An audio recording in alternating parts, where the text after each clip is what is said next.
માંજલપુર વિધાનસભાની પેટા ચૂંટણીમાં મારામારીના દ્રશ્યો સામે આવ્યા છે, જેમાં ભાજપ અને કોંગ્રેસ વચ્ચે છૂટા હાથની મારામારી જોવા મળી હતી.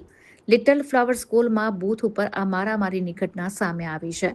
આ ઘટનાને પગલે પોલીસ, સેન્ટ્રલ અને સ્ટેટ રિઝર્વ ફોર્સના જવાનો ઘટના સ્થળ પર દોડી આવ્યા હતા.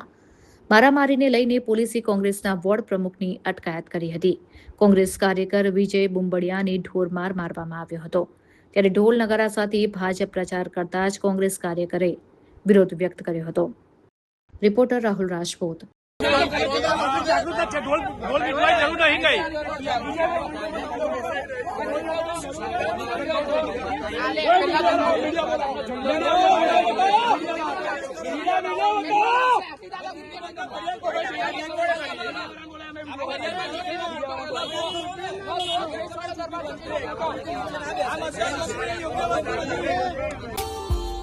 Subscribe now and press the bell icon.